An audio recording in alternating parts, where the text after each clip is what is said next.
Fala galera, dando sequência aqui ao nosso estudo da gestão de processo. Vamos para a parte que é muito importante, que são os elementos deste processo.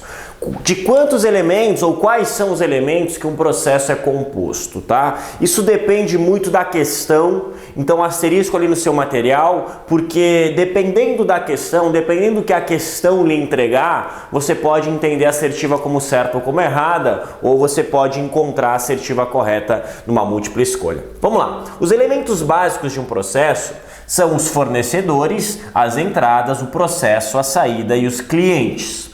Porém, se eu disser para você, ou a questão disser para você, que um processo possui 3 elementos, CESP já o fez, e isso foi dado como certo pela banca, o que ela está querendo dizer é o seguinte: não é que ela omitiu os fornecedores e os clientes, mas ela disse que para um processo existir, ele precisa de entradas, processos e saídas. Então está certo. Então eu posso assumir que um processo tem entradas, processo e saída. Esses são os elementos fundamentais. Porém, os elementos fundamentais podem ser agregados a outros elementos, os fornecedores que nos fornecem os inputs, que nos fornecem as entradas, e os clientes, que são para quem é desenhado o processo, que são quem a gente entrega os outputs. Outra pegadinha muito comum é que a gente diz o seguinte: a gente entra com insumos, produtos, serviços ou elementos afins e entrega produtos, serviços e elementos afins.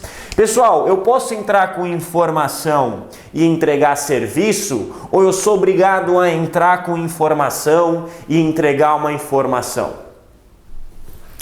Eu posso entrar com o que eu quiser do lado de lá e devolver o que eu quiser do lado de cá. Porque você percebe que essa informação, ela vai passar por uma transformação, que é justamente este processo. Um exemplo, um jornal, ele tem como entrada informação e ele entrega como saída um produto. Que produto? O jornal que você lê.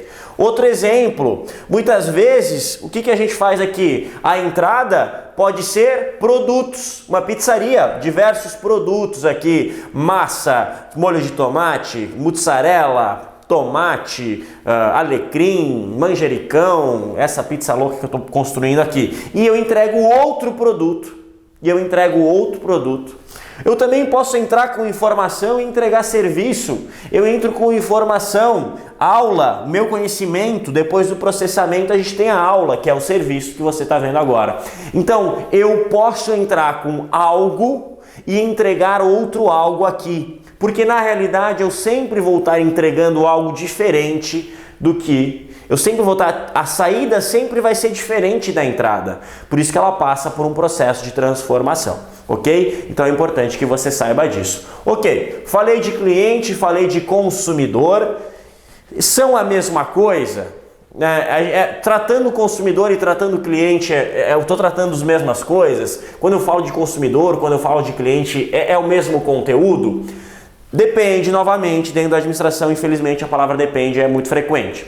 Se a questão não estiver cobrando esse conhecimento da gente, você pode entender tudo da mesma forma, cliente, consumidor, você não vai sofrer as consequências por causa disso. Agora, se ele perguntar o conceito, diferenciando os dois, você tem que entender que tratam de 2 conceitos diferentes. Consumidor é uma coisa, cliente é outra. Exemplo, o papai está saindo do colégio com seu filho na mão. Ao sair do colégio, ele vê um pipoqueiro, sujeito que vende pipocas, não o Neymar, sujeito que vende pipocas. Ele vê o sujeito que vende pipocas. Aí na hora que ele vê o sujeito que vende pipocas, o filho dele começa a gritar: papai, eu quero uma pipoca. Aí ele vai em direção ao pipoqueiro, compra uma pipoca, sei lá, saca R$10, paga a pipoca para o sujeito entrega a pipoca para ele e ele entrega a pipoca para o seu filho. Pergunta: quem é o consumidor, quem que é o cliente? O consumidor é aquele que consome, no nosso exemplo, o filho. Cliente é aquele que decide pela compra, no nosso caso, o pai, certo?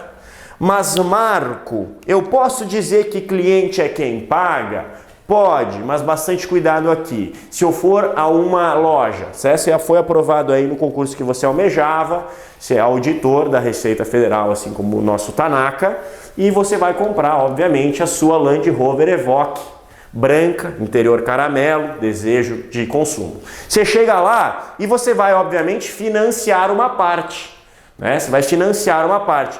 Você percebe que quem paga é o banco, mas quem é o cliente ainda é você.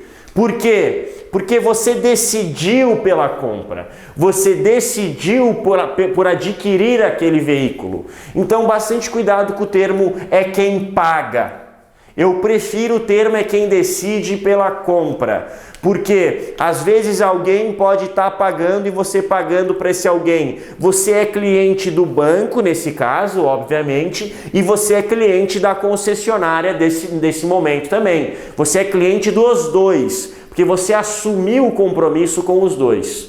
Você decidiu pela compra, pela aquisição do veículo e pela aquisição do financiamento. Então, nesse caso, você é cliente dos dois e você é consumidor dos dois também. Posso ser cliente e consumidor? Posso. Posso ser só cliente? Posso. Posso ser só consumidor? Posso. Certo? Mas, Marco, se é de graça, significa que eu não tenho cliente? Não, não necessariamente. Você decide pela aquisição de um produto, mesmo que você não pague. Não exista uma contrapartida pecuniária nesse caso. Você adquire o nosso conteúdo pelo YouTube. Você não deixa de ser o nosso cliente, você não deixa de ser o nosso consumidor. O que não existe aqui é uma contrapartida, mas você decide pela aquisição. Entendemos isso? Você decide pela aquisição. Certo? No nosso caso do YouTube, o conceito vai um pouco mais longe, mas a gente pode parar por aqui que fica bem tranquilo. Então, consumidor e cliente são elementos iguais? Não. Sempre serão distintos? Também não. Você vai a um restaurante, aquilo, você pega o seu prato, você compra, você paga, você come, cliente, consumidor. O seu filho simplesmente consumiu, você pagou para ele o almoço, ele é somente consumidor. Certo? Cuidado com o termo quem paga e cuidado também com o termo quem decide pela compra. Mas, Marco, eu fui até a loja, escolhi o produto que eu queria, meu pai só foi e pagou, eu sou o cliente? Não, você é o consumidor, porque nesse caso, mesmo que você tenha decidido o produto, quem disse vamos comprar foi seu pai, foi sua mãe, foi o sujeito que pagou, ok? Bastante cuidado, asterisco, as questões que cobram isso são questões difíceis, costumam trazer historinhas. Exemplo, uma universidade privada tem em sua maioria sujeitos, estudantes que são bancados pelos pais. Neste caso, 2 pontos. Letra A, cliente e consumidor em sua maioria estão na mesma pessoa.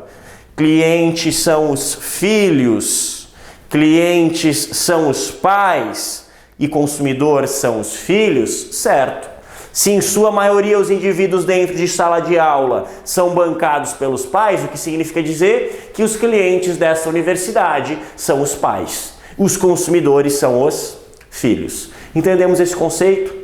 Show de bola, fundamental. Então, 2 conceitos da aula de hoje, o conceito de distinção entre cliente e consumidor e o conceito dos elementos do nosso processo, fornecedores, entradas, processo, saídas e clientes. Asterisco aqui novamente, também pode aparecer ambiente. Então, muito cuidado, tá, pessoal? Muito cuidado, porque hora ou outra aparece um outro elemento, depende muito do contexto da questão. Valeu? Um grande abraço e continue com a gente. Valeu!